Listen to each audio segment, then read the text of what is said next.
recording this while you're eating because it's funny. I was starving.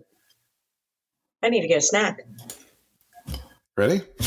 Hello and welcome to The Realm. I'm Dr. D. I bring the strategy. And I'm Dr. K. I bring the psychology. We are business psychologists and your guide to the executive realm, where we bring strategy and psychology together. So you can bring your best to your C-suite, your teams, and your customers. Today is a little bit different. It's a bit of a departure from our usual topics that we cover. We thought, since we're relatively new and we've found our way into the executive realm, we'd give a bit of an introduction. Who we are, how we got here, our goals. So we're doing this freestyle.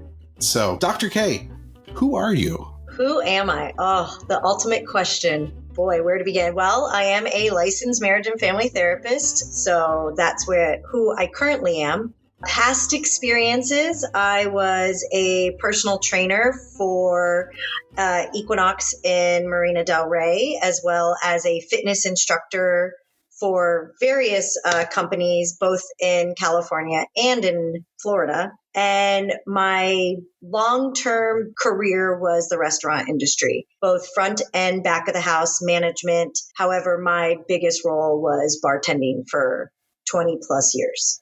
Every time we have hung out or been out in the world, watching you interact with people has always been fun for me. Oh, thank you.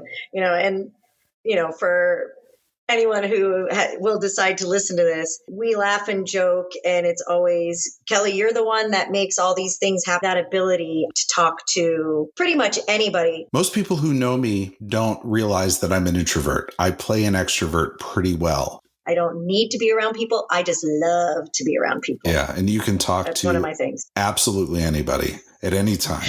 Yes, that is one of my people. As everyone knows, we all have our annoying and frustrating sides, but people, if you sit and take a moment to listen to their story, it's mind-blowing. Even for the people that think they're the most boring people ever. No, you got a story. Everyone has a story. So, in reverse to you, Dr. D, who are you? Well, I'm just a guy looking for an audience for our podcast.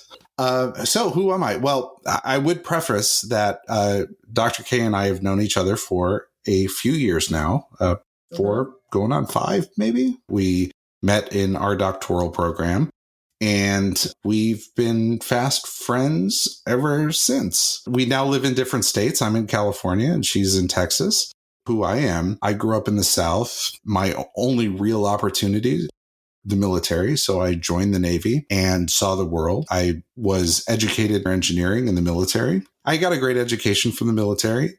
When I got out, I ended up in California, and I've stayed in California ever since. So I started out as an engineer, really enjoyed working with customers. And in the engineering side, I ended up working with various customers for some startup companies. I ended up working for some really big companies, doing some exciting customer-facing projects and working on strategy and analytics. And I have an economics degree. My master's degree in MBA was doing M&A for a number of healthcare companies. I spent 15 years in healthcare. And then I went to work for one of the big 4 consulting firms. On the personal side, I'm the oldest of 6 kids from a big family in Mississippi. And so who am I?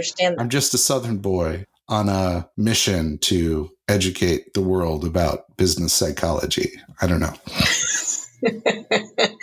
Excellent. So if we're going to go personal, I'm an only child raised in Florida, and very luckily I was raised on the Space Coast. Seeing the shuttle go off didn't realize it then, but one of the most amazing things. I grew up where the beach was what you did. I have varied my colleges and varied areas. I was in school in Alabama, a school in Gainesville, go Gators. And then I graduated at UCF, and then made my way to California at some point, where personal training, as I said earlier, was my big goal out there. But I did accomplish it. However, what got me into therapy was realizing that I was becoming more of my training clients. I was becoming more their therapist. And I thought, why not do this? And I remember as a kid, I always imagined myself sitting in my office, in my big fluffy chair with someone across from me on a couch. How does that make you feel? How does that make you feel? Saying, how does that make you feel? And the funny thing is that when I got to school, when I finally decided, figured it out, accredited, bought all that stuff, it is not only asking, how does that make you feel? And sometime during my second year of grad school, there has always been an intrigue for me with business. How do you begin? How do you come up with the idea? How do you make the idea happen? How do you go from your garage to a brick and mortar? How do you go from 2 employees to 1,000 employees? Mind blowing, the concepts and the strategy and the thought processes behind all that. I've always been intrigued by that. However, my brain works more in a psychology mindset. So when I realized that I could combine the two, that's what led me to postgraduate work. Awesome. And what's your research focus? So, I mean, I know, but for the benefit of our small but growing dedicated audience, where do you all? Yeah, thank you. Where do you focus your research energy? Right now, it is focused on employee engagement, and a lot of my research is now trying to bring in understanding what quarantine now and COVID has done for employee engagement. So that's a psychological and a human side of it. And as I said earlier, I love people. I love their stories. I love everything about it. I would like to expand that into helping people be able to either improve their intrapersonal or their interpersonal relationships at work. Because as much as we want to say you can't bring emotions into work, emotions get brought into work. So I want to help people with anxiety at work.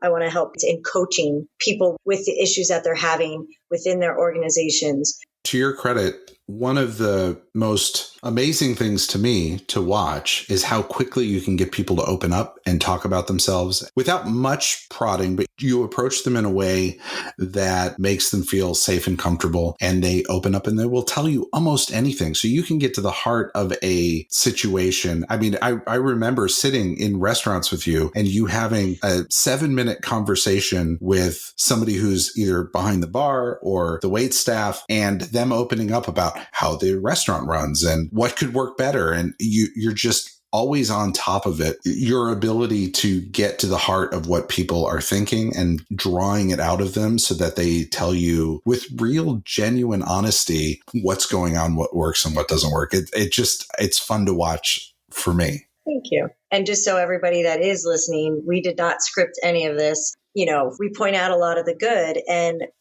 one of the things, Dr. D, is your ability. Someone will tell you a problem. Your mind starts working. It's like the intricacies of a clock with all the moving parts. Your mind starts working. And quickly you can say, well, did you think of this? Have you tried this? Did you look at this? The ability to strategically put together a plan in a very short amount of time has always mind blown me. I always stick my nose in and offer solutions that nobody's asked for. So that was a very, very nice way of saying that, Dr. K. Thank you. Yeah, coming from the therapist, because I never stick my nose where it doesn't belong. But that's always been something that's amazes me. And watching you in front of a group of people giving your presentations, mind blown. And you get up there like it's nobody's business. That's the benefit of being kind of old, is that I've had a lot of experiences that I can draw on from my life. And, they come in handy from time to time. And I also like to minimize compliments by humor. What? Compliment? Nope, I'm out. Let's talk about something else. But thank you. All right.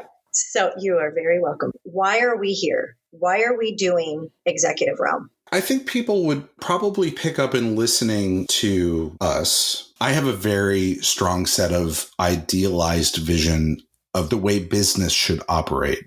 You have a very definite people perspective. As long as we've known each other, we have these great conversations, these philosophical conversations, these sometimes arguments or disagreements and debates, where I bring a perspective of years of executive leadership and management and how big companies operate. You bring this human employee focused perspective from the individual's perspective. I think about, like clockwork, the mechanics of the machine that is amorphous business. While I'm really interested in the psychology of business, I'm interested in it from a much different perspective than you are. There's often misunderstandings between executive leaders get insulated in a bubble and management gets insulated in a bubble, and they're doing the best that they can with the amount of information that they have, the habits that they rely on, trying to position the organization to future-proof or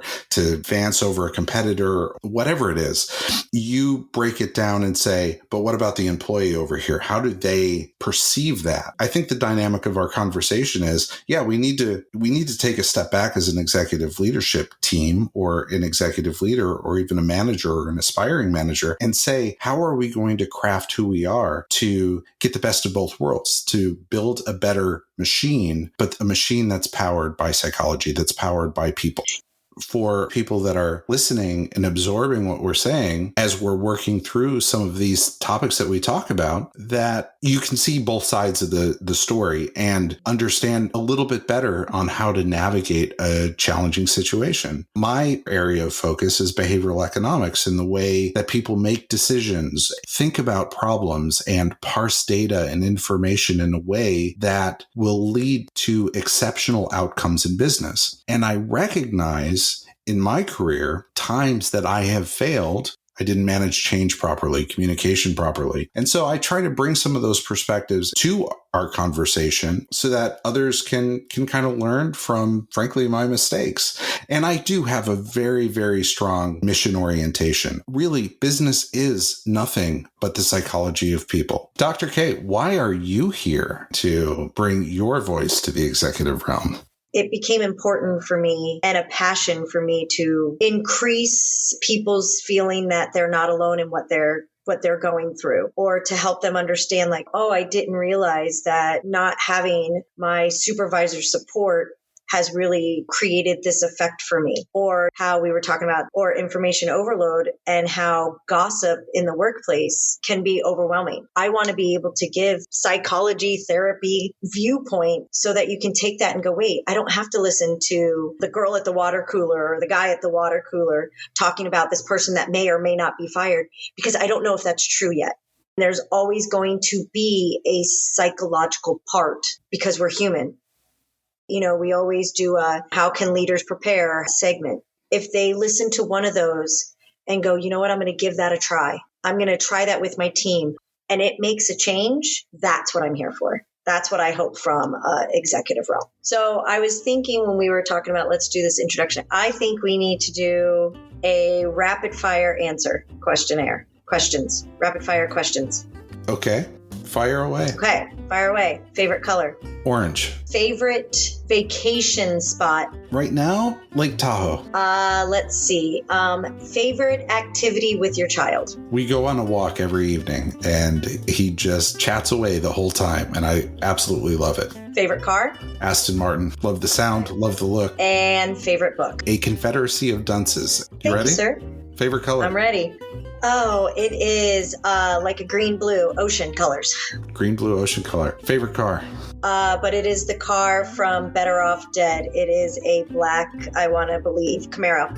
Black Camaro. All right. Yeah, but I can't remember the year. I always forget the year. It's a 62 or 63 freaking muscle car. Oh, God. A favorite movie?